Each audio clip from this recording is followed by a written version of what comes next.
పాడేరు ఘటన తర్వాత కోలుకొని స్వగ్రామం అయినటువంటి కడపకు అభినయ్ దర్శన్ గారు వచ్చారు. ఈ నేపథ్యంలో అసలు జరిగినటువంటి ఘటన పైన కూడా అటు పూర్తి స్థాయిలో ఆయనతో మాట్లాడించే ప్రయత్నం. నమస్తే అభినయ్ దర్శన్ గారు. అసలు ఎందుకు మీకు అంటే ఒక రకంగా మీకై మీరు దాడి చేసుకోవాలన్నటువంటి భావన అసలు ఎందుకు కలిగింది? ఇప్పుడు మొత్తం సోషల్ మీడియా అంతా కూడా ఇదే డిస్కషన్ నడుస్తుంది ఈ టాపిక్ మీదనే.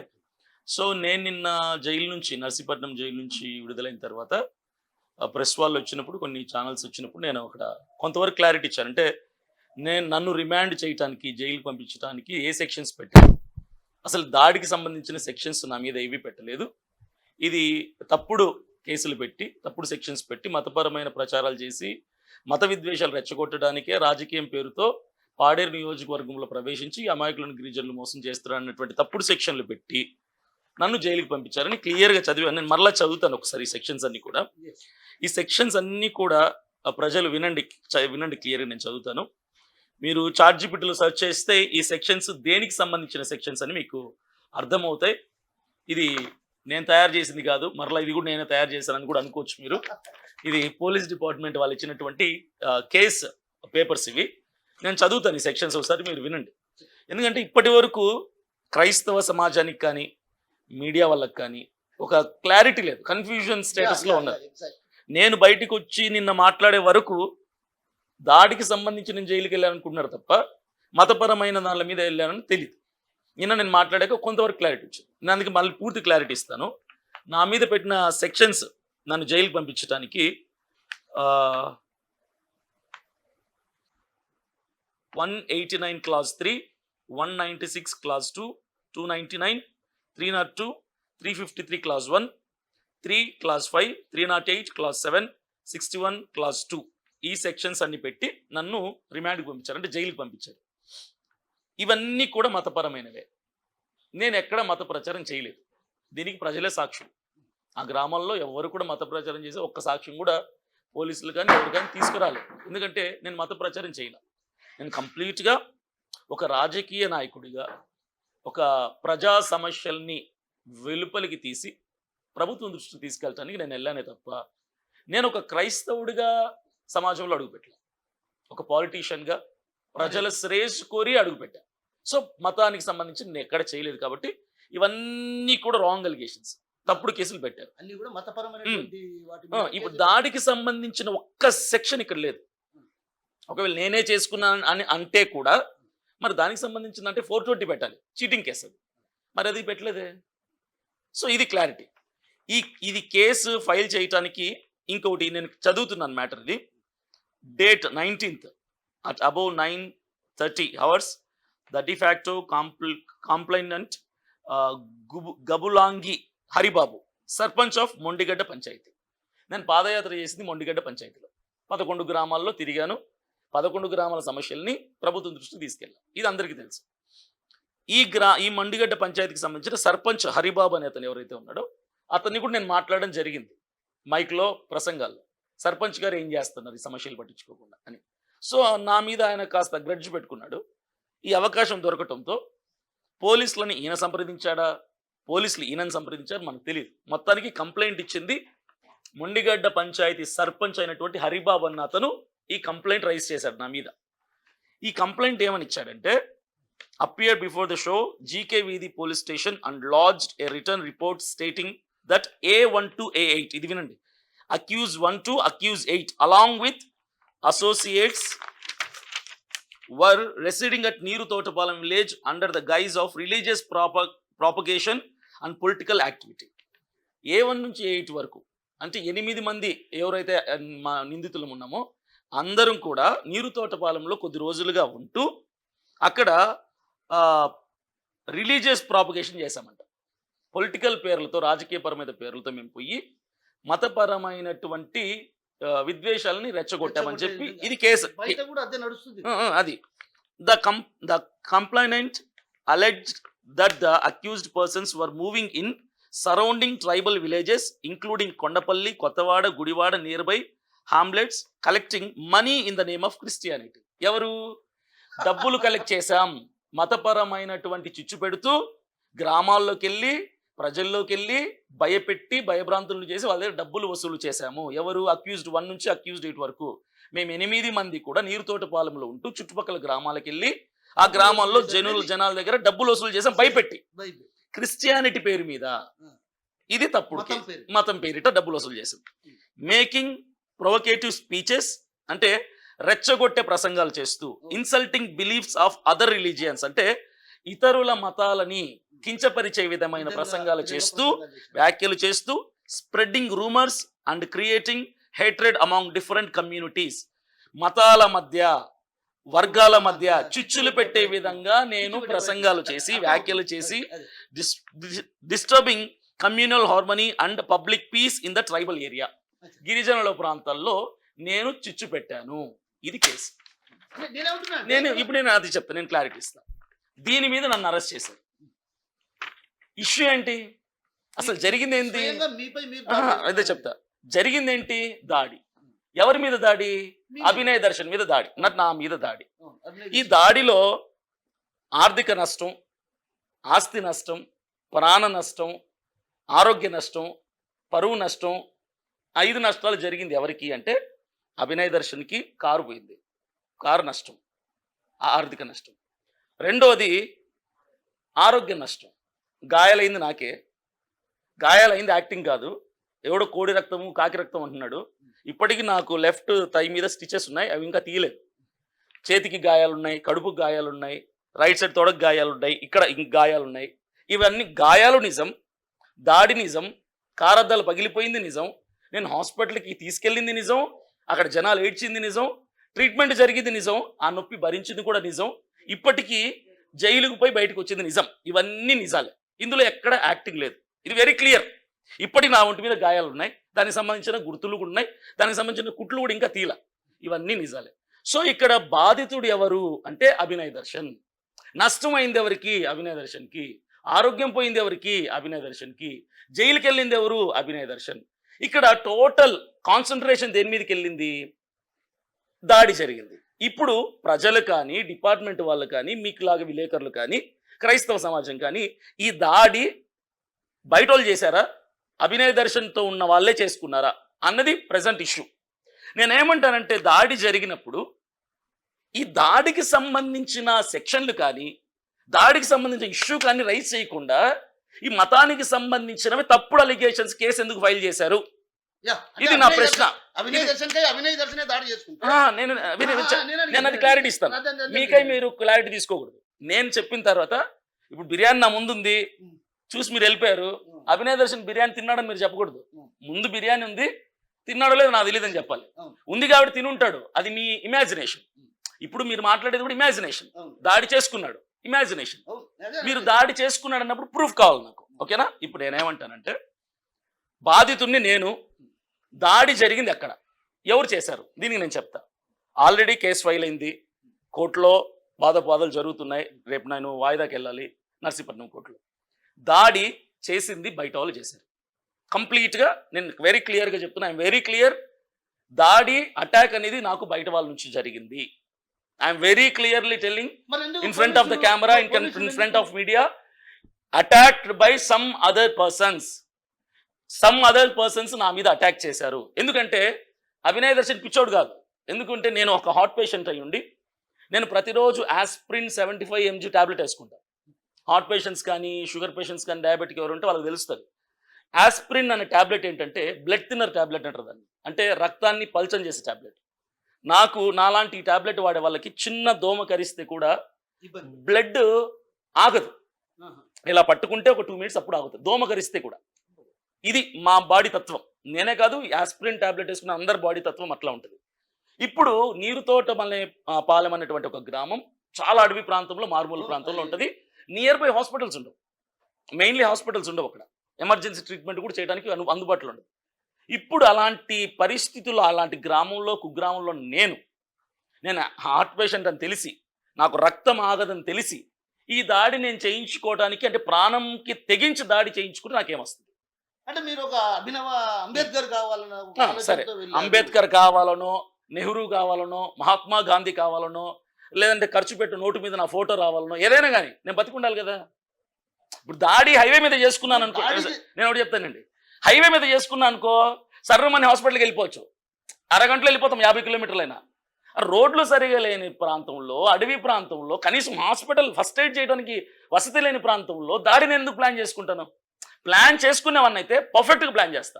ఎక్కడ హైవేలోనో, జనాలు తిరిగే ఏరియాలోనో, లేదా నియర్ బై ఏదైనా పెద్ద కార్పొరేట్ హాస్పిటల్ ఉన్నట్లు ఏరియాలోనో ప్లాన్ చేస్తా. దాడే కదా, అక్కడ జరిగితే నమ్ముతారా? హైవేలో జరిగితే నమ్మరా? ఇలా విజయవాడకు పోయేటప్పుడు జరిగితే నమ్మరా? వైజాగ్ పోయేటప్పుడు జరిగితే నమ్మరా? నేను ప్లాన్ చేసుకుంటే పర్ఫెక్ట్గా ప్లాన్ చేస్తా కదా, తుకడా బొకడాగా ఎందుకు ప్లాన్ చేస్తా? సో నేను కంప్లీట్లీ చెప్పేది ఏంటంటే, in front of media, in front of camera, ప్రతి ఒక్కరికి, ఆంధ్రప్రదేశ్ తెలంగాణ రాష్ట్ర ప్రజలందరికీ, నన్ను అభిమానించిన అభిమానులందరికీ, క్రైస్తవ సమాజం అంతటికి, ప్రతి పాస్టర్కి, ప్రతి క్రైస్తవ నాయకుడికి, మీడియా వాళ్ళందరికీ, నన్ను తిట్టుకునే వాళ్ళకి, నన్ను మెచ్చుకునే వాళ్ళకి, ఇది నేనే చేయించుకున్నా అనుకుని అపార్థం చేసుకునే వాళ్ళకి, బయటోళ్ళు చేశారేమో అనుకునే వాళ్ళకి, ఒక కన్ఫ్యూజన్ స్టేటస్లో 50-50గా ఉన్న ప్రతి ఒక్కరికి Abhinay Darshan very clear clarity ఇస్తున్నాడు. ఈ దాడి బయట వాళ్ళ నుంచి నా మీద జరిగిందే తప్ప నేను కానీ చేసుకున్నది కాదు. Very clearly telling that this attack was happened by some other strangers. పరాయి వాళ్ళ నుంచి, బయట వాళ్ళ నుంచి జరిగిందే తప్ప నా నుంచి చేసుకున్న దాడి కాదు. ఎందుకంటే నేనే ప్లాన్ చేసుకుంటే మంచి హైవే ఏరియాలోనో, హాస్పిటల్ దగ్గర ప్లాన్ చేసుకుంటా, కానీ అడవి ప్రాంతంలో, మారుమూల ప్రాంతంలో దాడి చేయించుకొని చచ్చిపోతానో బతుకుతానో కూడా తెలియదు అలాంటి ఏరియా అది. హాస్పిటల్కి కూడా అందుబాటులో లేనటువంటి నేను అక్కడ నుంచి బయటపడి వైజాగ్ వెళ్తే తప్ప నాకు ట్రీట్మెంట్ ఉండదు. నీరుతోటపాలెం నుంచి వైజాగ్ వెళ్ళాలంటే it will take 3.5 hours time from Neerutotapalem to Vizag KGH hospital. It will take 3.5 hours. అది కూడా అంబులెన్స్లో వెళ్తే 3.5 గంట ప్రయాణాలు పడితే నేను బతుకుతాను చచ్చిపోతానా బ్లడ్ ఫ్లోటింగ్ ఆకుంటే? ఇవన్నీ నేను ఆలోచించకుండా దాడి ప్లాన్ చేసుకుంటప్పుడు ఇంత మూర్ఖంగా ఎందుకు ప్లాన్ చేసుకుంటా? అంత తెలివి తక్కువగా. కానీ అభినయ్ దర్శన్కు చెయ్యికి గాయం లేదు, కానీ చెయ్యికి గాయం చూపించబట్టారా? చెయ్యికి గాయం లేదంటారు. గాయం లేదంటే ఇప్పుడు నేను చూపిస్తాను. నేను మీకు అయిపోయిన తర్వాత చూపిస్తాను గాయాలు. ఇక్కడ ఇంకా 2 కుట్లు ఉన్నాయి, తీయలేదు. ఇక్కడ గాయం ఉంది, కడుపుకు గాయం అయింది, క్లియర్ అయింది. ఇక్కడ గాయం కనపడుతుందా? ఇక్కడ ఎక్కువ గాయాలు ఉన్నాయి, ఇక్కడ ఎక్కువ బ్లడ్ ఫ్లోట్ అయింది, ఇక్కడ నుంచి ఎక్కువ బ్లడ్ ఫ్లోట్ అయింది, ఇక్కడ నుంచి అయితే దాదాపుగా ఒక 1/2 లీటర్ బ్లడ్ పోయి ఉంటుంది తొడ దగ్గర నుంచి. మీరు చూసుంటారు వీడియోలో. ఇవన్నీ గాయాలు నేను మీకు చూపిస్తాను. ఇప్పుడు నేను క్లియర్గా చెప్తున్నా, ఈ దాడి బయట వ్యక్తుల నుంచి జరిగింది.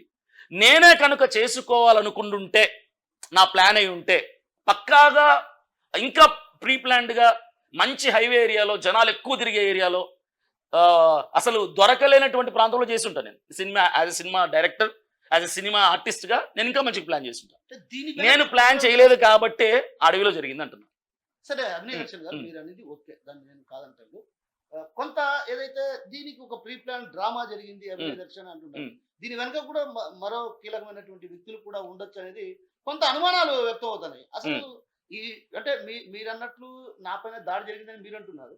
బయట సభ్య సమాజం ఏమనుకుంటుందంటే అభినయ్ దర్శన్ తనకై తను దాడి చేసుకొని డ్రామా ప్లే చేశాడు అనేది కొంత మీరు చూశారు కదా ఇటీవల కాలంలో సోషల్ మీడియాలో. అన్న నేను ఒకటి చెప్తాను, ప్రతి ఇన్సిడెంట్ జరిగినప్పుడు ఇరు వర్గాలు ఉంటాయి. ప్రతి ఇన్సిడెంట్కి మంచి ఆలోచించేవాళ్ళు, చెడు ఆలోచించేవాళ్ళు. ప్రతి దానిలో యేసు ప్రభువును కూడా తప్పుపట్టే వాళ్ళు ఉన్నారు. ఈరోజు కూడా మహాత్మా గాంధీని తిట్టేటోళ్ళు ఉన్నారు, నెహ్రూని తిట్టే వాళ్ళు ఉన్నారు, అంబేద్కర్ని తిట్టే వాళ్ళు ఉన్నారు. ఇప్పుడు అంటే అంబేద్కర్ చెడ్డోడా, మహాత్మా గాంధీ చెడ్డోడా? ఇప్పుడు కనీసం అంటే ఒక 10 లక్షల మంది మహాత్మా గాంధీని తిడతారు, కానీ వాడు ఖర్చు పెట్టిన నోటి మీద ఆయన ఫోటో ఉంటుంది, కానీ వాడు తిడతాడు. ఇప్పుడు ఆయన చెడ్డోడా? కాదు కదా. మంచోడనే వాళ్ళు ఉన్నారు, మహాత్మా గాంధీ గారిని చెడ్డోడనే వాళ్ళు ఉన్నారు. ఇప్పుడు అభినయ్ దర్శన్ని 100 మంది మంచోడు అనాల్సిన అవసరం లేనే లేదు. అసలు 50 మంది నమ్మితే చాలు, 50 మంది నమ్మకపోయినా నమ్మించాల్సిన అవసరం నాకు లేదు. ఎందుకంటే నేను నమ్మించడానికి లేను ఇక్కడ. క్రైస్తవ సమాజం అందరికీ చెప్తున్నా, నేను ప్రతిదీ చెప్తున్నా. వెరీ క్లియర్, మంచి ప్రశ్న అడిగారు మీరు. నేను చాలా క్లియర్గా చెప్తున్నాను, నేను ఒక పార్టీకి ఆంధ్రప్రదేశ్ రాష్ట్ర అధ్యక్షుడిగా పాదయాత్ర చేస్తున్నా. పార్టీలో లేకముందు ఇండివిజువల్గా నేను పాదయాత్ర చేశా. పాదయాత్ర చేయడానికి పార్టీనే పని లేదు, పార్టీ లేకుండా కూడా చేయొచ్చు. జనవరి 27వ తారీఖు నా పుట్టినరోజున పాదయాత్ర ప్రారంభించా. అరకు నియోజకవర్గం ఏదో మండలం నుంచి ప్రారంభించాం. అయితే ఇప్పుడు మార్చి 25వ తారీఖున పార్టీ బాధ్యతలు నాకు అప్పచెప్పారు, భరోసా పార్టీ ఆంధ్రప్రదేశ్ రాష్ట్ర అధ్యక్షుడిగా. ఏప్రిల్ 23వ తారీఖు పాడేరు నియోజకవర్గంలో పార్టీ తరపున పాదయాత్ర చేయడం ప్రారంభించారు. ఇక్కడ జనాలు గమనించండి, క్రైస్తవులు కూడా గమనించండి. ఇక్కడ నేను పాదయాత్ర మొదలుపెట్టింది సువార్థికుడిగా కాదు, పాస్టర్గా కాదు, క్రైస్తవ నాయకుడిగా కాదు. ఒక సమాజం పట్ల బాధ్యత గల పౌరుడిగా, ఒక పార్టీకి ఆంధ్రప్రదేశ్ రాష్ట్ర అధ్యక్షుడిగా నేను కులానికి మతానికి అతీతంగా పేదల సమస్యల్ని, అన్యాయానికి గురవుతున్నటువంటి ప్రజల సమస్యల్ని, వాళ్ళ మతం ఏదైనా కులం ఏదైనా వాళ్ళ సమస్యల్ని వెలికి తీసి ప్రభుత్వానికి తెలియజేయాలి, ప్రజలకి ఏదో నా వంతు ఏదో చేతనైన సాయం అందించాలి ప్రభుత్వం ద్వారా అన్నటువంటి ఉద్దేశంతో నేను వెళ్ళానే తప్ప నేను ఎక్కడా కూడా పాస్టర్గా పాదయాత్ర చేయలేదు. నేను ఎక్కడా కూడా క్రైస్తవ నాయకుడిగా పాదయాత్ర చేయలేదు. నేను ఒక సిటిజన్ ఆఫ్ ఇండియా, ఇండియన్ సిటిజన్గా, భారతీయ పౌరుడిగా నేను పాదయాత్ర చేపట్టాను. ఈ దాడికి క్రైస్తవ్యానికి ముడిపెట్టే ప్రయత్నం కొంతమంది చేస్తున్నారు, కానీ I'm very clearly saying that this attack was not related to any community. ఇది హిందువులకు కానీ, క్రిస్టియన్కి కానీ, ముస్లింకి కానీ సంబంధం లేనటువంటి ఒక ఇన్సిడెంట్, ఒక దాడి. దీనికి మతానికి ముడిపెట్టద్దు. దయచేసి నన్ను పాదయాత్రలో పాస్టర్గా ట్రీట్ చేయొద్దు. పాస్టర్ కాదు. అభినయ్ దర్శన్ ఒక మానవతావాదిగా, హ్యుమానిటీతో, మంచి విలువలతో, సమాజం పట్ల ఒక శ్రేయస్సు కోరిన వ్యక్తిగా నేను పాదయాత్ర చేపట్టాను. దీనికి క్రిస్టియానిటీకి, దీనికి పాస్టర్కి ముడిపెట్టి మాట్లాడద్దు అని దయచేసి నేను ఆర్టీవీ ద్వారా ప్రజలందరికీ మనం చేస్తున్నాను. అర్థం చేసుకోండి, అపార్థం చేసుకోండి. ఇంకోటి అభినయ్ దర్శన్ గారు, పాస్టర్లు కూడా ఏదో మేము మంచి అనుకున్నాం అభినయ్ దర్శన్ అట్లా ఇట్లా, ఇప్పుడు ఆ పాస్టర్లు కూడా మాట్లాడుతున్నటువంటి తీరుని బట్టి చూస్తే, అంటే ఇప్పుడు ఎవరైతే పాస్టర్లు మంచోడు అనుకున్నాం ఇప్పుడు చెడ్డోడు అనే వాళ్ళు ఎవరైతే ఉన్నారో, నాకు డైరెక్ట్గా ఎవరన్నారో నాకు తెలీదు. అంటే వాళ్ళ ఇంట్లో ఆస్తి ఏమన్నా కబ్జా చేశానా, వాళ్ళ ల్యాండ్లు ఏమన్నా కబ్జా చేశానా, అంటే వాళ్ళ భార్యల మెడలో చైన్లు ఏమన్నా స్నాచింగ్ చేశానా, లేదంటే వాళ్ళ పిల్లల పుస్తకాలు దొంగలించానా, లేదంటే వాళ్ళ మీద చెడ్డ వీడియోలు ఏమైనా పెట్టానా, లేదంటే వాళ్ళకి ఏమన్నా ఇండైరెక్ట్ గా వాళ్ళకి సంబంధించిన ఏమైనా కాజేశానా? ఎవడైతే అభినయ్ దర్శన్ నమ్మాం, ఇలా చేస్తాడనుకోలేదు అన్న వాళ్ళకి ఒకటే ప్రశ్న, నా మీద రేప్ కేసు ఉందా, మర్డర్ చేశానా, దోపిడీ చేశానా, కబ్జా చేశానా, దౌర్జన్యం చేశానా, డ్రగ్స్ అమ్మానా, లేదంటే ఫోక్సో కేసులో నేను ఇరుక్కున్నానా? అభినయ్ దర్శన్ వల్ల ఈరోజు ఒక్కరంటే ఒక్కరైనా మేము నష్టపోయాం, మేము అభినయ్ దర్శన్ని నమ్మి మోసపోయాం, మేము అభినయ్ దర్శన్ చుట్టూ తిరిగి దెబ్బతిన్నాం, మాకు అభినయ్ దర్శను పరువు తీశాడు అని ఒక్కరైనా సోషల్ మీడియాకి వచ్చి నా మీద వ్యతిరేకంగా మాట్లాడారా? ఎందుకు అభినయ్ దర్శన్ మా పరువు తీశాడు, అభినయ్ దర్శన్ ఇలాంటోడు అనుకోలేదు, అలాంటోడు అనుకోలేదు? నేను జైల్లో ఉన్నప్పుడు ఒకటి ఆలోచించాను. జైలుకి సమాజానికి మధ్యలో గోడ ఉంటుంది. గోడకి అవతలు ఉన్నోళ్ళు దొంగలే, గోడకి యువతలు ఉన్నోళ్ళు దొంగలే. యువతలు ఉన్నోళ్ళు దొరికిపోయారు, అవతల ఉన్నోళ్ళు ఇంకా దొరకలా. దొరికితే ఇటువైపే వచ్చేస్తారు. అందరూ దొంగలే. ఇప్పుడు నేను కూడా దొంగగా లోపలికి వెళ్ళా. ఎలాగెళ్ళాను? ఖైదీ బట్టలతో వెళ్ళా, ముద్దాయిగా వెళ్ళా. ముద్దాయికి ఖైదీకి చాలా తేడా ఉంటుంది. There is lot of difference between criminal and చాలా తేడా ఉంటుంది. ముద్దాయి అంటే ఎవరు? నేరం ఆరోపించబడినవాడు. ఖైదీ అంటే ఎవడు? నేరం నిర్ధారించబడినవాడు. ఇప్పుడు నేను ఖైదీని కాదు, ముద్దాయిని. నా మీద పోలీసు వాళ్ళు కేసు పెట్టారు, పెట్టని, అది వాళ్ళ స్వాతంత్రం. వాళ్ళ కేసు నేను కాదంటే హియరింగ్ వస్తుంది, ఆర్గ్యుమెంట్స్ ఉంటాయి, మా తరపున లాయర్ మా ఎవిడెన్స్లతో మాట్లాడతారు, పోలీస్ డిపార్ట్మెంట్ వాళ్ళు పీపీ ద్వారా వాళ్ళ ఎవిడెన్స్లు చూపిస్తారు. ఏంటి అభినయ్ దర్శన్ చేశాడా? తొందరపడిన కోడి తోలుగుడు పెట్టిందంట, అది ఆమ్లెట్కి పనికిరాదు, పిల్లకి పనికిరాదు. ఇప్పుడు మీడియా వాళ్ళు కావచ్చు, క్రైస్తవ నాయకులు కావచ్చు, కొంతమంది క్రైస్తవ పాస్టర్లు కావచ్చు, తొందరపడేసి అభినయ్ దర్శన్ ఇలాంటి అనుకోవాలా, డ్రామా ఆడాడు, కమల్ హాసన్ సూపర్ స్టార్ అని అనవసరంగా ₹1 ఇచ్చినంత పబ్లిసిటీ నన్ను తీసుకొచ్చి పెట్టేశారు. ఈరోజు ప్రపంచవ్యాప్తంగా ఫేమస్ అయిపోయాను. నేను ఎవరికి డబ్బులు ఇలా ఫేమస్ చేయమని. మీరే దాడి అన్నారు, మీరే దాడి కాదన్నారు, మీరే డ్రామా అన్నారు, మీరే చెడ్డోడు అంటున్నారు, మీరే క్రైస్తవ సమాజాన్ని మోసం చేసి అంటున్నారు. నేను ఎవరిని మోసం చేయాల. నేను ఒకటే చెప్తున్నా, నా వల్ల మోసపోయిన వాళ్ళని ఒక్కరిని కెమెరా ముందు తీసుకొచ్చి అభినయ్ దర్శన్ నన్ను మోసం చేసిన ఒక్కటి చెప్పించండి, ఉరి శిక్షకైనా నేను సిద్ధం. ఎవరు మోసపోయారు సార్ నా వల్ల? ఎవరు నష్టపోయారు? అదే చెప్తున్నా నేను. ఓపెన్ ఛాలెంజ్, మంచి పాయింట్లు అడుగుతున్నారన్న మీరు.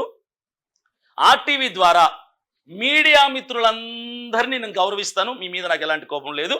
మీకు అందిన వార్తల వరకు మీరు వేశారు. నేను ఆర్టీవీ ద్వారా క్రైస్తవ సమాజంలో నా మీద ఆరోపణలు చేసిన పాస్టర్లు కావచ్చు, క్రైస్తవ నాయకులు కావచ్చు, ఇతరేతర వ్యక్తులు కావచ్చు, ఇతర సోషల్ మీడియా ఇన్ఫ్లుయెన్సర్లు కావచ్చు, మీ అందరికీ లైఫ్ టైం ఓపెన్ ఛాలెంజ్ నేను ఇస్తున్నా. ధైర్యం ఉంటే తీసుకుని నిరూపించండి. ఒకటి, అభినయ్ దర్శన్ 3 పెళ్లిళ్ళు చేసుకున్నాడు అని అంటున్నారు. అభినయ్ దర్శన్ ఇప్పుడు కడపలో ఉన్నాడు, కడపలో ఎక్కడున్నారన్న మీరు? నేను కడపలో ఎక్కడున్నారు? అభినయ్ దర్శన్ ఇంట్లో ఉన్నారు కదా ఇంట్లోనే ఉన్నా. కదా అభినయ్ దర్శన్ ఇంట్లో కడపలో ఇంటర్వ్యూ జరుగుతుంది. ఇదే కడపలో మావిడ పేరు సుష్మా. మావిడ, నాకు 2 కూతుర్లు, నా ఫ్యామిలీతో నేను కలిసి ఉన్నాను. అక్కడి నుంచి ఇప్పుడు ఫ్రెష్ అప్ అయి మా చెల్లి వాళ్ళ ఇంటికి వచ్చాను ఇంటర్వ్యూ కోసం. నా భార్య బిడ్డలతో నేను కలిసి ఉన్నా. మళ్ళీ ఎన్నో భార్య అంటారేమో, నా భార్య రా బాబు. చట్టపరంగా దైవుని సన్నిధిలో సమాజం పట్ల సాక్షుల మధ్యలో జరిగిన పెళ్లి, సుష్మాతో నాకు జరిగిన వివాహం, నా భార్య, నేను, నా 2 కూతుర్లు చాలా హ్యాపీగా, చాలా పీస్ఫుల్గా, చాలా అన్యోన్యంగా, అనురాగంగా, సంతోషంగా మేము బతుకుతున్నాం. ఇప్పుడు నా భార్య బిడ్డలతోనే ఉన్నా. అక్కడి నుంచి ఇంటర్వ్యూకి వచ్చాను. ఇప్పుడు కడపలోనే ఉన్నాను నేను. నాకు 3 పెళ్ళిళ్ళు అయినాయని, 3 భార్యలు ఉన్నారని ఎవరైనా నిరూపిస్తే, మీరు నాకు ఉరిశిక్ష వేస్తే నేను తలదించుకుంటా. నిరూపిస్తే నేను నడి రోడ్డు మీద బట్టలు ఉడదీసుకొని నగ్నంగా తిరుగుతా. మీరు నిరూపిస్తే ₹1,00,00,000 మీకు ప్రైజ్ మనీ ఇస్తా. రెండోది, అభినయ్ దర్శన్ మీద క్రిమినల్ కేసులు ఉన్నాయి అంటున్నారు. క్రిమినల్ కేసులు ఉన్నాయి అని ఎవరైనా ప్రూవ్ చేస్తే మరలా ఇవే ఛాలెంజే. నడి రోడ్డు మీద బట్టలు తీసుకుని నగ్నంగా తిరుగుతా, ₹1,00,00,000 విరాళంగా ఇస్తా. మీరు నాకు ఉరిశిక్ష చేస్తే తలదించుకొని సబ్మిట్ చేసుకుంటా. గతంలో నా మీద ఫ్యామిలీ ఇష్యూస్ అందరికీ ఉంటాయి. ప్రతి కుటుంబంలో వివాదాలు ఉంటాయి భార్యాభర్తల మధ్య. మాకు ఉన్నాయి. నాది ప్రేమ పెళ్ళే. కొన్ని పరిస్థితులను బట్టి గొడవలు వచ్చాయి. కేసు వరకు వెళ్ళింది. కేసు క్లియర్ అయిపోయింది. డిస్పోజల్ అయిపోయిన కేసుల్ని క్రిమినల్ కేసులు ఉన్నాయి పనికిమాలిన మాటలు మాట్లాడడం వల్ల ఉపయోగం లేదు. నా మీద క్రిమినల్ కేసులు ఏమీ లేవు. ఒకటే ఒక కేసు ఉంది. అది మా భార్యాభర్తలకు సంబంధించిన పర్సనల్ లైఫ్కి సంబంధించిన కేసు. అది కొట్టివేయబడింది. డిస్పోజల్ అయిపోయిన కేసు అది. ఇప్పుడు నా మీద ఏదైనా కేసు ఉంది అంటే ఒకే ఒకటి, అది కూడా తప్పుడు కేసు. చింతపల్లిలో పోలీసు వాళ్ళు నా మీద పెట్టినటువంటి రాంగ్ అలిగేషన్ కేసు తప్ప అభినయ్ దర్శన్ మీద ఒక్క కేసు కూడా లేదు. అమ్మా అనిత గారు, హోమ్ మినిస్టర్ అనిత గారు, మీరంటే నాకు చాలా గౌరవం మేడం. మిమ్మల్ని మేము గౌరవిస్తాము. మీరు చాలా ప్రజలకి మంచి చేస్తారు. మీరంటే నిజంగా నాకు గౌరవమే. మీరు ఒక వీడియోలో మాట్లాడుతూ వీడెవడో కడప నుంచి వచ్చి పాడేరులో చేస్తారంట పాదయాత్ర అంటున్నారు. ఏంటి మేడం, మీరు రాజకీయ నాయకులై ఉండి, హోమ్ మినిస్టర్ స్థాయిలో ఉండి, ఒక పార్టీలో, అంత పెద్ద టీడీపీ పార్టీలో మీరు ఒక ఉన్నత స్థానంలో ఉండి అలా ఎలా మాట్లాడతారు మేడం? నేను కడపకి అధ్యక్షుడిని కాదు, ఆంధ్రప్రదేశ్ రాష్ట్ర అధ్యక్షుడిని. మీరు మర్చిపోయినట్టున్నారు బహుశా మాట. ఆంధ్రప్రదేశ్ రాష్ట్ర అధ్యక్షుడు అంటే ఆంధ్రప్రదేశ్లో ఆ మూలన తిరగచ్చు, ఈ మూలన తిరగచ్చు. మీ పాయకరావుపేటలో కూడా పాదయాత్ర చేయించు మేడం. నేను వస్తాను అక్కడికి కూడా. దయచేసి నన్ను తప్పుగా అనుకోద్దంటే మిమ్మల్ని నేను కించపరచడం లేదు. మీరంటే నాకు చాలా గౌరవం. సో ఆంధ్రప్రదేశ్ రాష్ట్ర అధ్యక్షుడిగా ఆంధ్రప్రదేశ్లో 4 వైపుల నలుమూలల ఎక్కడైనా పాదయాత్ర చేసుకునే హక్కు నాకుంది. జగన్మోహన్ రెడ్డి గారు పాదయాత్ర చేయలేదా? అరకులో చేయలేదా? పాడేరులో చేయలేదా? లోకేష్ గారు పాదయాత్ర చేయలేదా? మరి ఆయన లోకేష్ ఎక్కడ వ్యక్తి? జగన్ గారు ఎక్కడ వ్యక్తి? చంద్రబాబు నాయుడు గారు ఎక్కడ వ్యక్తి? అంటే ఏ ఊర్లో పుట్టి పెరిగితే ఆ ఊర్లోనే పాదయాత్ర చేస్తారు మేడం. ఎలా మాట్లాడతారు మేడం మీరు? రాజశేఖర రెడ్డి గారు పులివెందలు ఆయన ఎక్కడ చేశారు మేడం?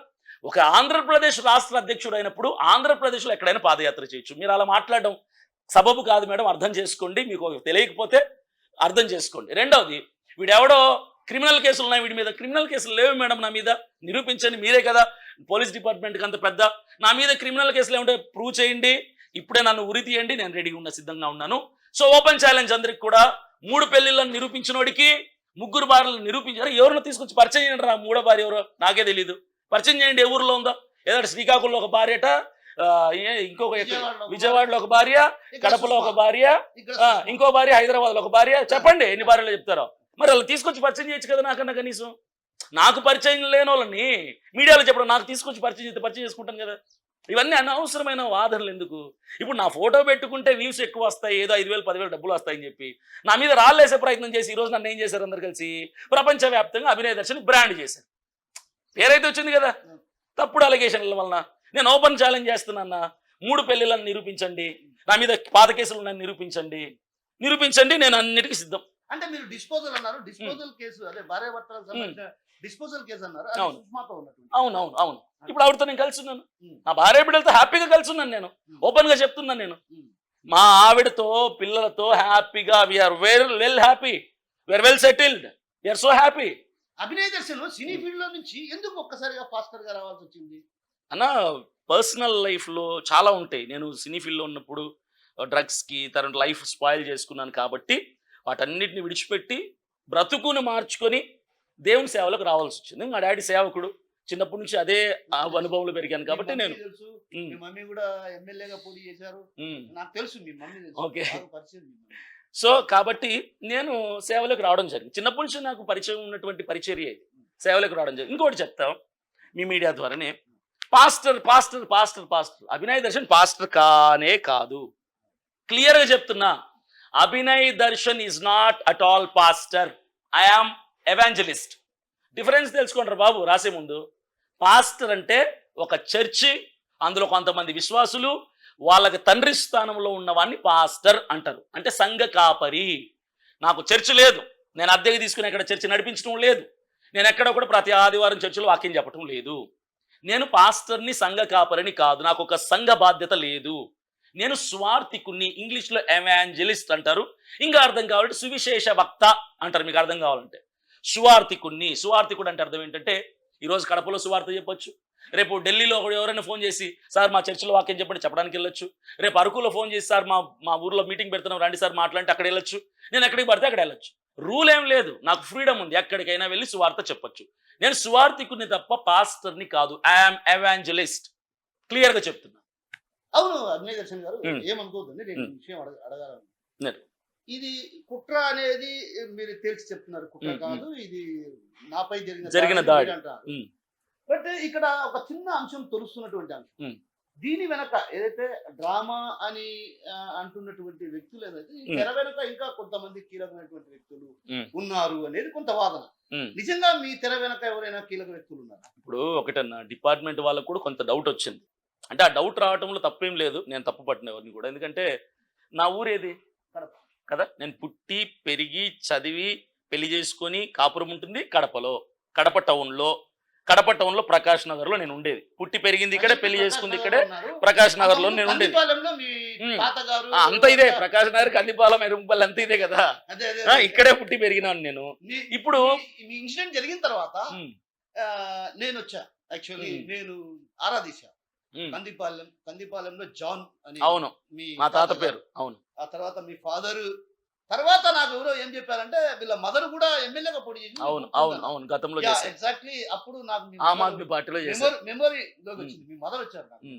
సరే అన్న, ఇప్పుడు చెప్తాను. మీ వెనక ఎవరో ఉన్నారంటున్నారు కదా, ఇది కూడా చాలా మందికి ఉన్నటువంటి ప్రశ్న. ఎస్పీ గారు కూడా అడిగారు, మీ పైన ఎవరు ఉన్నారు, ఎవరు చేయించారని. అంటే సర్వసాధారణంగా ఎవరికైనా వచ్చే డౌట్ ఇదే. నేను ఏమంటానంటే, నేను పుట్టి పెరిగింది కడప కాబట్టి, కడపలో ఒక సీఎం ఉన్నారు, ఇప్పుడు ప్రతిపక్ష నాయకుడిగా ఉన్నాడు. ఎవరైనా జగన్మోహన్ రెడ్డి. నాది కడపే, ఆయనది కడపే. నేను పలు సందర్భాల్లో జగనన్న నాకు బంధువు అవుతాడని చెప్తూ వచ్చాను. నాకు నిజంగానే దూర చుట్టం అవుతారు. అయితే ఇప్పుడు అభినయ్ దర్శన్ వెనకాల జగన్ ఉన్నారేమో అన్నటువంటి అపోహలు చాలా మందికి వస్తున్నాయి. నేను వెరీ క్లియర్గా చెప్తున్నాను, నా పైన, నా వెనక జగన్మోహన్ రెడ్డి గారు లేరు, వైసీపీ పార్టీ లేదు, ఏ పార్టీ నా వెనక లేదు. నేనేదో మంచి చేయాలని ప్రజల కోసం బయటికి వెళ్ళా. ప్రవీణ్ పగడాల గారి మరణం తర్వాత క్రైస్తవులు 1,75,00,000 మంది జనాభా ఉన్నారు ఆంధ్రప్రదేశ్లో. మనకు కష్టం వస్తే అసెంబ్లీలో మాట్లాడే ఒక్క నాయకుడు లేడు అన్న ఆలోచనతో, మనకు క్రైస్తవ ఎమ్మెల్యే ఎంపీ కావాలన్న ఉద్దేశంతో నేను సమాజంలో అడుగు పెట్టిన తర్వాత ఇవన్నీ కూడా జరుగుతున్నాయి. సో ఈ ఆలోచనతో నేను అడుగు బయట పెట్టాను. నా వెనక ఎవ్వరు లేరన్న వెరీ క్లియర్గా చెప్పాను. భరోసా పార్టీ నేను పెట్టలా. I'm not the founder and director of Bharosa party. I'm just a president of Andhra Pradesh for the Bharosa party. National party Bharosa party 2019లో EC ద్వారా రిజిస్టర్ అయింది ఢిల్లీలో. ఆయన పేరు ఏసయ్య. He's also from Kadapa. ఆ భరోసా పార్టీ వ్యవస్థాపక అధ్యక్షులు ఏసయ్య, ఆయన కూడా కడపతనే, ప్రొద్దుటూరు అతనిది, సొంత ఊరు అదే. ఆయన హైదరాబాద్ లో ఉంటారు. దీని వెనక ఏమన్నా కుట్ర ఉందా? ఏ కుట్ర లేదు, ఏ కుట్ర లేదు, ఏ ప్లాన్స్ లేవు. ఏదో తీర్చిదిద్దడం కోసం అనే భావన, ఆ భావన నేను అది చెప్తున్నాను కదా క్లియర్ గా. క్రైస్తవులకి కష్టం వస్తే, అసలైన కుట్ర ఏం లేదన్న, వెరీ క్లియర్ గా చెప్తున్నా. క్రైస్తవులకి కష్టం వస్తే మాట్లాడే ఎమ్మెల్యే లేడు, ఎంపీ లేడు. దా కారణంతోనే పొలిటికల్ గా ఏంటది ఎక్కడ సృష్టించలేదు నేను. ఈ విధంగా క్రైస్తవ మతం లేదు, నేను మరలా మీడియా ద్వారా చెప్తున్నాను, మీడియా ద్వారా చెప్తున్నా. నాకు ఎక్కడా కానీ కుట్రపూరితమైన ఆలోచన లేదు. నాకున్న ఆలోచన అంతా ఏంటంటే, వచ్చే ఎన్నికల్లో మా క్రైస్తవులకంటూ ఎమ్మెల్యే ఉండాలి. అలాగని క్రైస్తవుల కోసమే నేను పోరాటంలా, ఒక్కసారి పబ్లిక్లోకి వెళ్ళిన తర్వాత కొన్ని గ్రామాల్లో కంప్లీట్ హిందూస్ ఉంటున్నారు. పాపం వాళ్ళకి సమస్యలు ఉన్నాయి. నేను క్రైస్తవ నాయకుడిని, నేను క్రైస్తవ సమస్యలు ఏంటంటే కుదరదు కదా. కాబట్టి హిందువుల దగ్గరికి వెళ్ళినప్పుడు కూడా అమ్మ మీ సమస్యలు ఇవ్వండి అని చెప్పి తీసుకొని ఆ సమస్యలు కూడా ప్రభుత్వం దృష్టికి తీసుకెళ్తాను. As a Christian I don't have any community. నేను క్రైస్తవుని కానీ నాకు మతం లేదు, కులం లేదు నాకు. ఈరోజు సమాజంలోకి ఒక హాస్పిటల్ తీసుకొచ్చింది ఎవరు? Christian machineries. ఒక సోషల్ సర్వీస్ తీసుకొచ్చింది ఎవరు? Christian machineries. స్కూలింగ్ ఎడ్యుకేషన్ తీసుకొచ్చింది ఎవరు? Christian machineries. ఎన్నో చేసిన క్రైస్తవులు మతాన్ని కులాన్ని చూడలేదు కదా. సతీ సహగమనాన్ని నేను దానికి కంప్లీట్లీ యాంటీ. అందరూ అలా ఉంటారు నాకు తెలియదు, కానీ నేను ఒకటి చెప్తా, మత ప్రచారం చేయటం తప్పు. నీ దేవుని గురించి నువ్వు గొప్ప చెప్పుకో తప్ప అవతలి దేవుణ్ణి, అవతలి విశ్వాసాన్ని, అవతల వారి మనోభావాలని, అవతల వారి గ్రంథాలని తప్పు పట్టే అవసరం బాధ్యత నీ మీద లేదు. మా అమ్మ గొప్పది అని నేను 100 సార్లు చెప్పొచ్చు. అరే మీ అమ్మ తప్పుడుదిరా అని చెప్పకూడదు. అఫ్ కోర్స్ తప్పుడుది అయినా చెప్పకూడదు, అది కరెక్ట్ కాదు. నేను ఇంతవరకు ఎప్పుడు కూడా ఏ మతాన్ని అగౌరవంగా మాట్లాడలేదు. నా పాదయాత్రలో, నా పొలిటికల్ యాత్రలో ఎక్కడ కూడా మత ప్రస్తావన నేను తీసుకురాలేదు, తీసుకురాను కూడా. నేను చాలా క్లియర్గా ఉంటాను. ఇప్పుడు నేను ఒకటి చెప్తున్నానన్న, వాడు ఎవడో చెప్తున్నాడు, ఎవరో మన క్రిస్టియన్ లీడర్స్ ఎవరో చెప్తూ కొన్ని వీడియోలు పెట్టారు. అభినయ దర్శన్ రాజకీయ ప్రస్థానం సమాధి అయిపోయిందట. క్రైస్తవుడిగా సమాధి, రాజకీయ నాయకుడిగా సమాధి. వాడికి పోయి వాడే దూకున్నాడట. ఎక్కడ దూకుండంటరా? పాదయాత్ర మొదలు పెడుతున్నారు. కాదు కాదు, ఇక రాజకీయ చరిత్ర అయిపోయింది అంటున్నారు. పాడేరు నియోజకవర్గంలో వందలాది జనం ఎప్పుడు వస్తారన్నా, ఇప్పుడు మొదలు పెడదాం పాదయాత్ర అని వెయిట్ చేస్తున్నారు. ఇప్పటికీ వెయిట్ చేస్తున్నారు. అఫీషియల్ గా with in couple of days official గా ఎస్పీ గారి దగ్గర పర్మిషన్ తీసుకొని, ఎస్పీ గారు పర్మిషన్ ఇవ్వకపోతే హైకోర్టు దగ్గర పర్మిషన్ తెచ్చుకొని, ఎక్కడైతే పాదయాత్ర ఆగిందో అక్కడ నుంచే పాదయాత్ర మొదలు పెడతాడు. అంటే ఇప్పుడు మళ్ళా ఇంకొక కుట్ర చేస్తాడనే భావన. అసలు ఈ కుట్ర చేసింది నేను కాదంటే ఇంకొక కుట్ర ఎందుకు చేస్తాను? ఇప్పుడు మీరు పాదయాత్ర అక్కడే మొదలు పెడతాడు.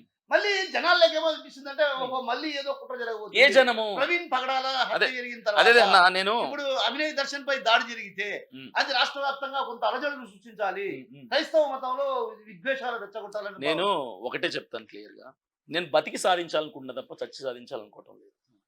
దేవుడు నాకు ఆయుష్ కాలం ఇచ్చినంత వరకు ఆరోగ్యాన్ని కాపాడుకుంటూ, ఆరోగ్యాన్ని జాగ్రత్తగా పెట్టుకుంటూ, వచ్చిన ఏవైతే థ్రెటనింగ్ కాల్స్ వస్తున్నాయో వాటిని ఎదుర్కొంటూ ధైర్యంగా ప్రజల్లో మంచి పేరు తెచ్చుకుని ముందుకెళ్ళాలనుకుంటున్నా. ఎవరైతే అభినయ దర్శన్ చాప్టర్ అయిపోయింది, రాజకీయం జీవితం ముగిసిపోయింది, సమాధి అయిపోయాడు అంటున్నారో వాళ్ళందరికీ నేను ఒకటే సమాధానం చెప్తున్నా.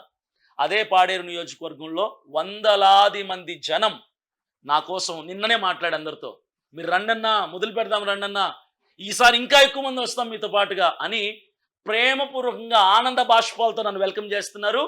ఎవరెవరైతే నా రాజకీయ జీవితం ముగిసిపోయిందన్నారో మీ అందరికి బ్యాడ్ న్యూస్ రా, నేనేం చేయలేను, ఏడ్స్ సావండి, నేనేం చెప్పలేను. రాజకీయ జీవితం ఇప్పుడే మొదలైంది. ఫుల్ పాలిటీషియన్ ఇప్పుడే మీరు చూస్తారు. అభినయ దర్శన్లో ఇంతవరకు అరకొరక పాలిటీషియన్ చూశారు, ఇప్పటి నుంచి ఫుల్ టైం పాలిటీషియన్ చూడబోతున్నారు. ప్రజలకి నేను ఎంత మంచి చేశాను, ఎంత కష్టపడుతున్నాను ప్రజల కోసం అనేది పాడేరు నియోజకవర్గంలో నేను తిరిగిన ప్రతి గ్రామస్తునికి తెలుసు, ప్రతి గిరిజనులకు తెలుసు. నేను ఎంత ప్రాణం పెట్టి వాళ్ళ కోసం కష్టపడుతున్నాను అనేది వాళ్ళ కళ్ళారు చూశారు. కాబట్టి మీరు ఎక్కడో ఉండి కెమెరాల్లో మొబైల్లో పెట్టుకొని వీడియోలు మాట్లాడి మీకు ఏం తెలుస్తుంది నా కష్టం, నా ప్రయాస. ఆ పాడేరు నియోజకవర్గం ప్రజలు ఈ రోజుకి నన్ను ప్రేమపూర్వకంగా వెల్కమ్ చేస్తున్నారు. అక్కడే పాదయాత్ర కొనసాగుతుంది, ఎలాంటి సందేహం లేదు. అభినయ్ దర్శన్ గారు చిన్న విషయం రాష్ట్ర వ్యాప్తంగా పాదయాత్ర చేస్తాను, మరి ఫైనాన్షియల్ గా అంటే అంత ఆర్థికంగా ఇప్పుడు పవన్ కళ్యాణ్ పార్టీ పెట్టాడు, ఆయన 12 ఏళ్ల నుంచి ఆయన రాజకీయంలో ఉన్నారు. ఆయన ఇప్పుడు కొంత కార్యవర్గాన్ని నిర్మించుకున్నారు. అంటే ఒక రకంగా పార్టీని నడపాలంటే కొంత కష్టసాధ్యమైన పని కదా, కోట్లలో ఖర్చు, వెనకంబడి పోవాలి, వెహికల్ ఛార్జెస్ అవి ఉంటాయి కదా. సో వాటిని ఎలా చేస్తారు? అంటే ఇప్పటికే మీరు కొంత అప్పులు చేశారు, కొంతమంది అన్నటువంటి మాటలు ఏంటంటే అంటే అన్నటువంటి ఆరోపణలు చెప్తున్నాను. లక్షల రూపాయలు అప్పులు చేశాడు, ఆ అప్పులన్నీ కూడా తన భార్య కట్టుకుంటుంది, ఇట్లా రకరకాల వాదనలు తెరపైకి వస్తున్నాయి. నేను ఒకటి చెప్తాను. పాదయాత్ర ప్రారంభించిన జనవరి 27 నుంచి ఇప్పటి వరకు నేను అప్పు ఎక్కడ చేయాల, ₹1 కూడా అప్పు చేయాల. నా ఇంట్లో సామాన్ అయితే అమ్మా, ఆ డబ్బుతో పాదయాత్ర ప్రారంభించాను, చేసుకుంటూ వెళ్తున్నాను. మొదట్లో నాకు బాగా ఖర్చు అయ్యేది, ఈరోజు నాకు ఖర్చు తగ్గింది. ఎందుకంటే నా వెనక వచ్చే వందలాది మంది జనం వాళ్ళ బండ్లో వాళ్ళే పెట్రోల్ వేసుకుంటారు, వాళ్ళ డబ్బుతో నాకు భోజనం పెట్టిస్తున్నారు, వాళ్ళే నాకు వసతినిస్తున్నారు, వాళ్ళే నాకు A to Z ప్రొవైడ్ చేస్తున్నారు. మా కోసం ఎక్కడో 1000 కిలోమీటర్ల దూరంలో ఉన్న కడప నుంచి పాడేరుకొచ్చి మా గ్రామాల కోసం కష్టపడి ఈ వ్యక్తికి మేము ఈ మాత్రం చేయలేమా? మా డబ్బులు మేము ఖర్చు పెట్టుకోలేమా? వాళ్ళ కూలి డబ్బులు ఎంత తెలుసన్నా? రోజు అంతా 8 గంటలు కష్టపడితే 200 రూపాయలు అక్కడ కూలి. మనకులాగా 800 1000 రూపాయలు రాదు.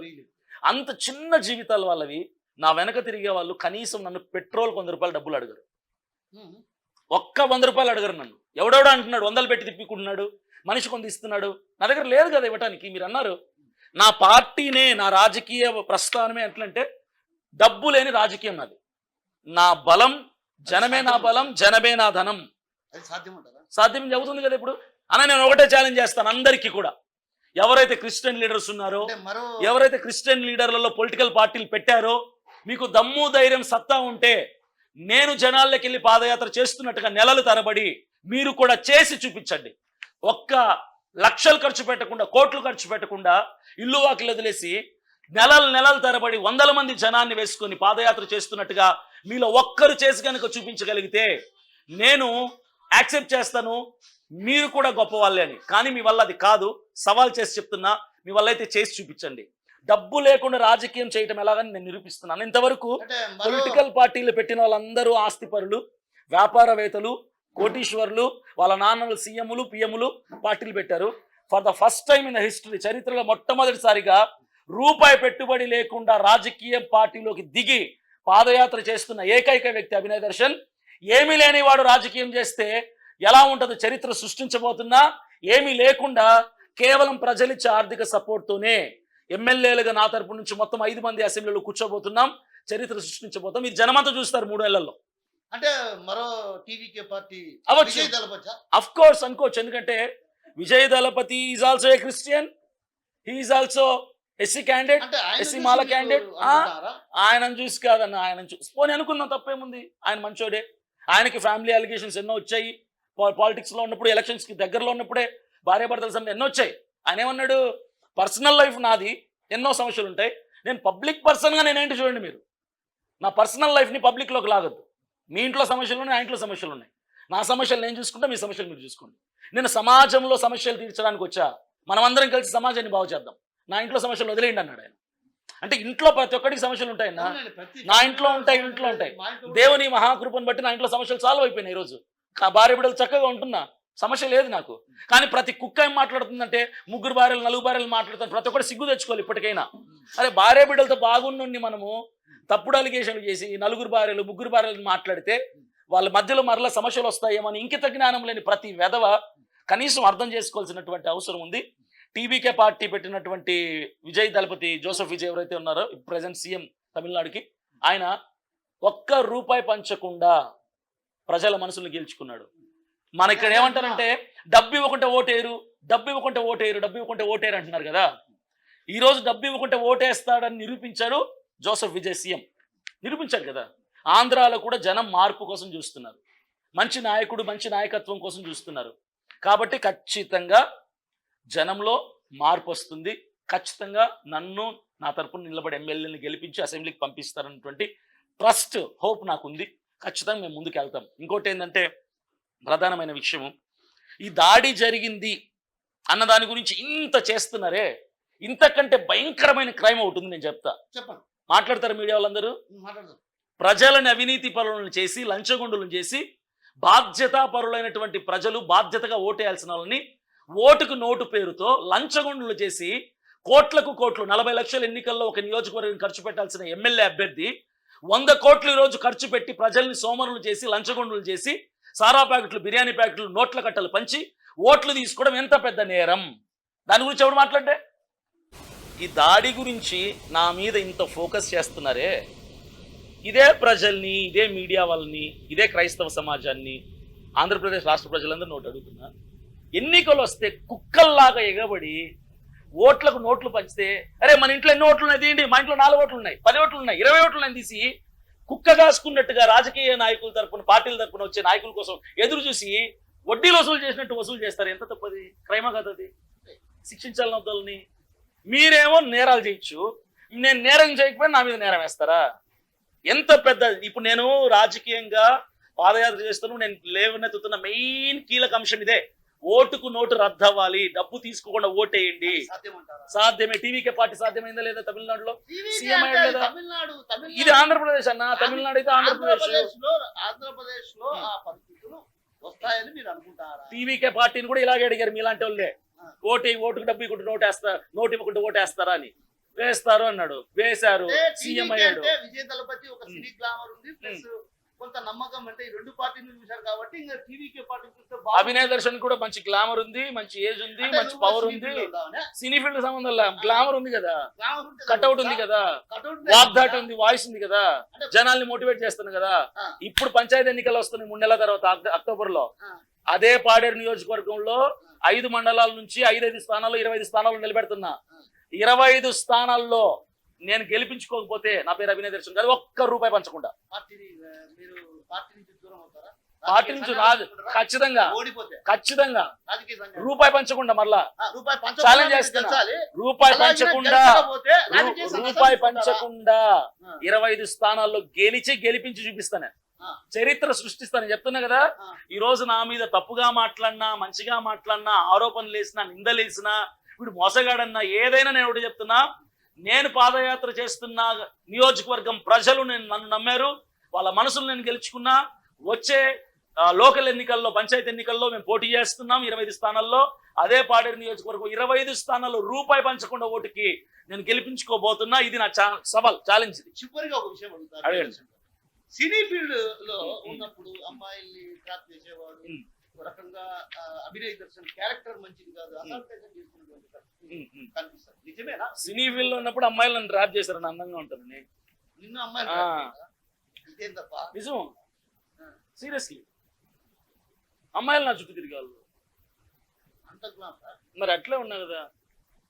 మరి 3 పెళ్లిలేనే నిజం చెప్పుకోవచ్చు కదా. మరి 3వ వారిని ఎక్కడ తీసుకురండి, పరిచయం చేయండి, నాకైతే తెలియదు. మరి నేను అందుకే ఛాలెంజ్ చేశాను, నేను మీరు కూడా తీసుకోండి ఛాలెంజ్, ₹1 ఇస్తాను.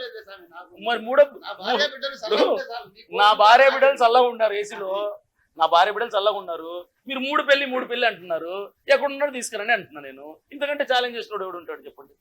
తీసుకురండి, తీసుకొచ్చి డైరెక్ట్ నా భార్య ముందు నిలిచిపెట్టండి, నా భార్య బిడ్డల ముందు. ఇదే అమ్మా మీ నాన్న 3 పెళ్లిళ్ళు, ఇదిగో అమ్మ మీ ఆయన 3 పెళ్లిళ్ళు, భార్యలు ఇల్లే అని చెప్పి తీసుకొచ్చి నిలబెట్టండి.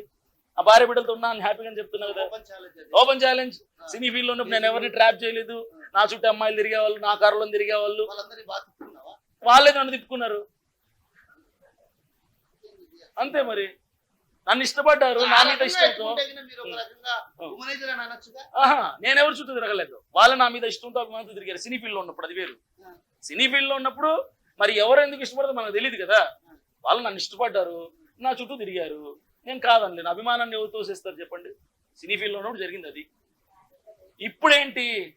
ప్రస్తుతం నా జీవితం ప్రజలకు అంకితం, క్రైస్తవ సమాజంకి, ప్రజలకి నా జీవితాన్ని అంకితం చేసుకుని పేదల పక్షపాతిగా అభినయ్ దర్శన్ ఓటుకు నోటు రద్దు చేయాలి అన్న నినాదంతో నిజాయితీగా ప్రజల్ని డబ్బుకు కొనుక్కోకుండా, లంచగొండలు చేయకుండా, ఎన్నికల్లో నిజాయితీగా బాధ్యతగా వాళ్ళతో ఓటేయించి, ఓటు హక్కు ఉన్నా కూడా ఓటు లేని వాళ్ళకి ఓటు ఇప్పించి, వాళ్ళ ద్వారా ఓట్లు వేయించి, నేను నా ద్వారా ఇంకా 4 ఎమ్మెల్యేలు, మొత్తం 5 మంది ఎమ్మెల్యేలను అసెంబ్లీలో కూర్చోబెట్టాలన్నటువంటి దీక్ష, ధ్యేయంతో, ఆశయంతో ముందుకెళ్తాను.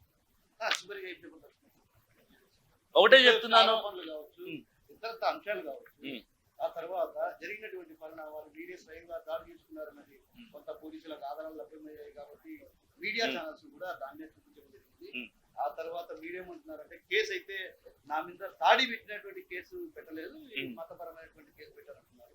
సో భవిష్యత్తును ఎలా ఎదుర్కోబోతున్నారు, ఏంటి అసలు పూర్తి క్లారిటీ? సో వెరీ క్లియర్ గా చెప్తున్నాను, మరొకసారి క్లియర్ గా కంక్లూజన్ ఇస్తున్నాను. నేను ఆంధ్రప్రదేశ్ రాష్ట్ర ప్రజలందరికీ, కన్ఫ్యూజన్ లో ఉన్న క్రైస్తవ సమాజానికి, క్రిస్టియన్ పాస్టర్స్ కి, క్రిస్టియన్ లీడర్స్ కి, మీడియా మిత్రులందరికీ, నన్ను ద్వేషించే వాళ్ళకి, నన్ను ప్రేమించే వాళ్ళకి, నా అభిమానులకి, నా శత్రువులందరికీ ఒకటే క్లారిటీ ఇస్తున్నా. జరిగిన దాడి నిజమే. ఇది నేనే ప్లాన్ చేసుకుని ఉంటే అసలు ఈ ప్లేస్ లో చేసేవాడిని కాదు, వేరే మంచి హాస్పిటల్ దగ్గర ఉన్న ప్లేస్ లో చేసేవాడిని. ఇది నేను చేయలేదు, ఒక స్ట్రేంజర్స్ ద్వారా, తెలియని వ్యక్తుల ద్వారా జరిగిన దాడి. దీనికి సంబంధించినటువంటి కేసు ఇప్పుడు న్యాయస్థానంలో ఆడియో జరుగుతుంది. దొరికిందంటారు కదా, దాని మీద మీరేమంటారు? ఆడియో మీరు మాట్లాడుకున్నటువంటి ఆడియో. మంచి పాయింట్ ఎత్తారన్న, ఇదే చెప్పాలనుకో మర్చిపోయాను నేను.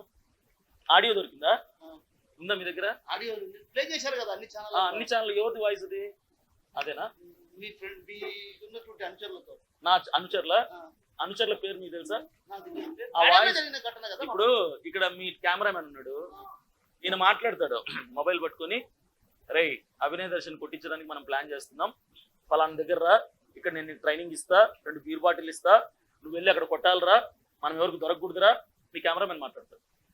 అభినయ్ దర్శన్ అనుచరుడు వాయిస్ బయటకు వచ్చింది. అనుచరుడా కదా, ఎలా తెలుస్తుంది? ఎవరు చెప్పాలి అది? వాయిస్ దానికి టెస్టింగ్ పంపించండి. ఎవరు వాయిస్ అన్నా? నా వాయిసా? ఇప్పుడు నా ఫోన్ లో దొరికిందా? మీ అనుచరులే. ఆ వాయిస్ ఎవరో ఒక వ్యక్తికి సంబంధించిన, భార్యకి సంబంధించిన ఇన్స్టాగ్రామ్ లో వాయిస్ దొరికిందంట. ఆ వాయిస్ ఎవరిది? నాదా? ఇప్పుడు నా ఫేస్బుక్ లో కానీ, నా ఇన్స్టాలో కానీ, నా వాట్సాప్ లో కానీ, నా ఫోన్ కాల్ లో కానీ, కాల్ రికార్డింగ్స్ లో కానీ ఏదైనా దొరికిందా? నాకు సంబంధించిన ఎవిడెన్స్ చూపించకుండా మీ సెల్ ఫోన్ లో ఏం దొరకలేదు. నాకు సంబంధించిన కనీసం వాళ్ళ భార్య దగ్గర ఇవి దొరికాయి. ఎవరు అనుచరుడు? ఎవరి వాయిస్ అది? ఎవరు కన్ఫర్మ్ చేశారు? నేను కన్ఫర్మ్ చేశానా?